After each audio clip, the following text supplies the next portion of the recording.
ضفائر فتاة عشرينية تشعل الثورة في وجه خامنئي. غضب شعبي واحتجاجات عارمة.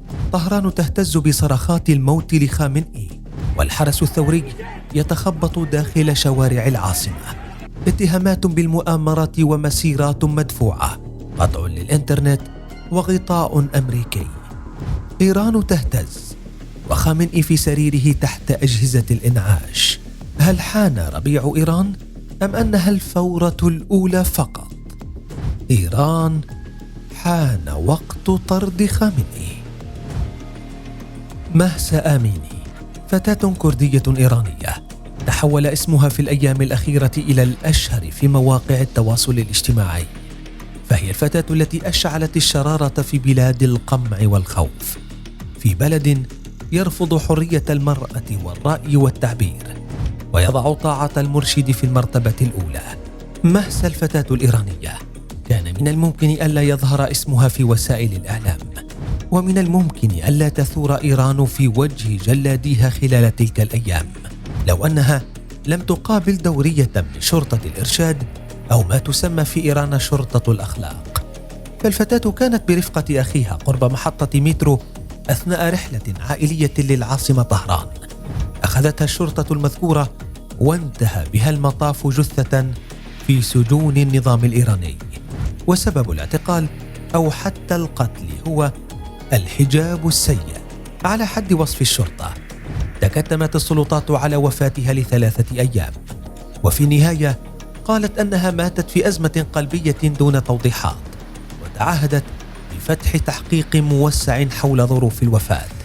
لكن ذلك لم يكن كافيا للشباب الإيراني الغاضب من النظام من قبل مقتل مهسا، فمع إعلان وفاتها عم الغضب على مواقع التواصل الاجتماعي، واحتشد العشرات أمام المستشفى للتظاهر، لكن قوى الأمن أجبرتهم على التفرق.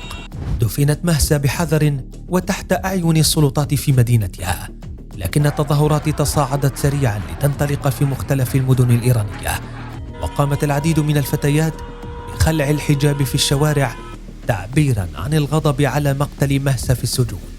في 19 من سبتمبر نقل أن متظاهرين كانوا يهتفون ضد المرشد الأعلى للثورة الإسلامية الإيرانية، ولليوم الثالث على التوالي تجمع المتظاهرون في أكثر من 10 مدن إيرانية حسب ما ذكرت BBC. توسع رقعة المظاهرات ورفع شعارات وصفت بالمرعبة للنظام الإيراني.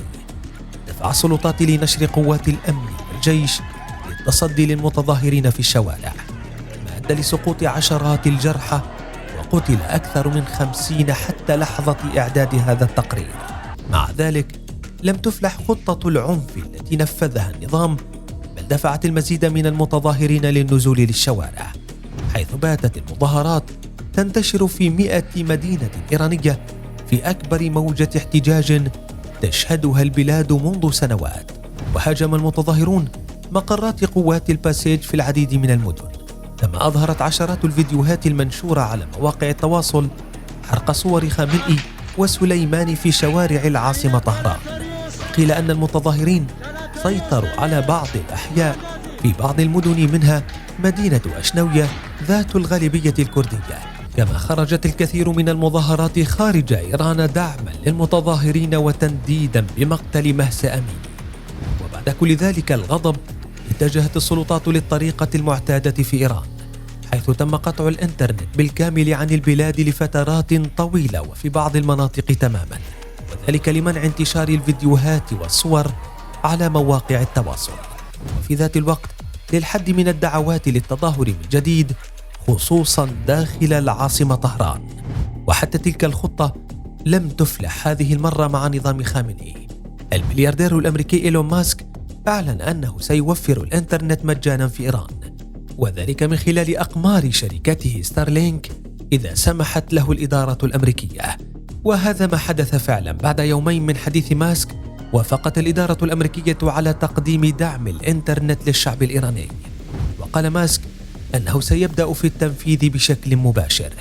كما أدانت واشنطن قمع المتظاهرين ومقتل الشابة الإيرانية مهسا على يد قوات الشرطة، في وقت كانت وسائل الإعلام الأمريكية تصف ما يحدث بالثورة في وجه خامنئي الاحتجاجات والغضب الشعبي الكبير داخل إيران تزامن مع انهيار الاتفاق النووي بين الأخيرة والدول الغربية وتوقف جميع المفاوضات بين الطرفين، ما أعطى النظام الإيراني الحجة للقول أن المظاهرات مدعومة من الغرب وتسعى لزعزعة الأمن في البلاد، في حين قالت مواقع أخرى أن أمريكا كانت تضع احتمال تحريك الشارع الإيراني كخيار للضغط على الملف النووي.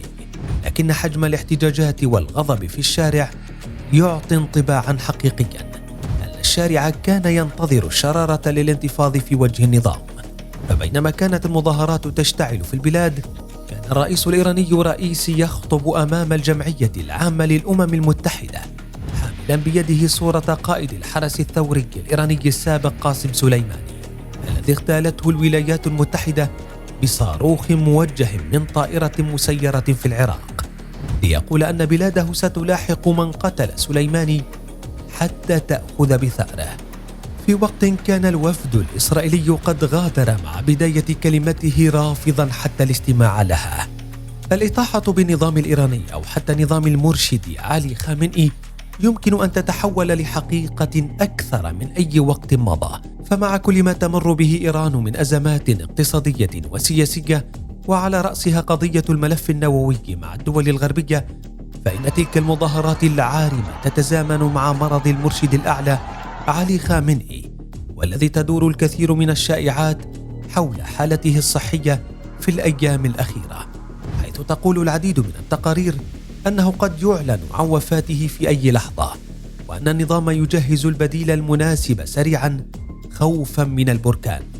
وبوجود تلك المظاهرات والغضب الشعبي العارم قد يخسر النظام كثيرا، وفي خيار آخر قد يموت خامنئي ويجبرون على التكتم على وفاته لأيام طويلة خوفا من الانهيار الأكبر.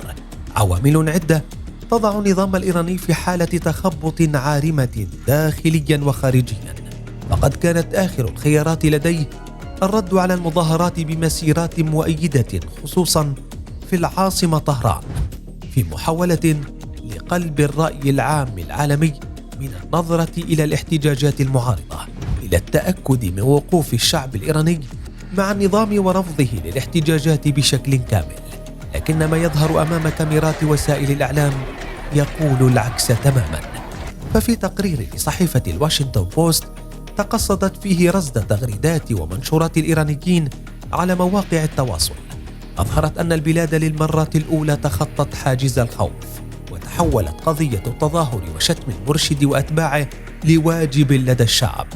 فبعدما عرضت الصحيفة عشرات التغريدات المنشورة من داخل إيران ذاتها، وقالت أن إيران تتجرع الفشل في الاتفاق النووي وتخشى الرد الغربي العسكري وخصوصا من إسرائيل، كما أنها تعيش حالة اقتصادية مزرية منذ سنوات أدت لانخفاض قيمة عملتها بشكل جنوني. وأخيرا يأتي مرض خامنئي الذي يهدد السلطة الدينية التي تتحكم بالدولة. تقول الواشنطن بوست: هل يمكن أن نقول أن النظام الإيراني باتت أيامه معدودة؟ سؤال طرحته الصحيفة الأمريكية، لكن إجابته ستكون بيد الأيام القادمة. فإذا نجح نظام خامنئي بقمع الاحتجاجات وإسكات الأصوات المعارضة ستكون تلك هي النهاية. أما إذا استمرت الاحتجاجات فحتما لن يبقى كل واحد على كرسيه.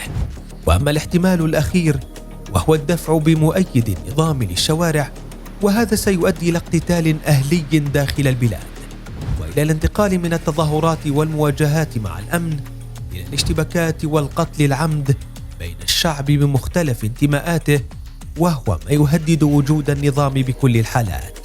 وبين هذا وذاك تبقى الإجابة بيد الشعب الإيراني وما تحمله الأيام القادمة، إما صمت خانق أو انفجار يلحقه السقوط المدوي.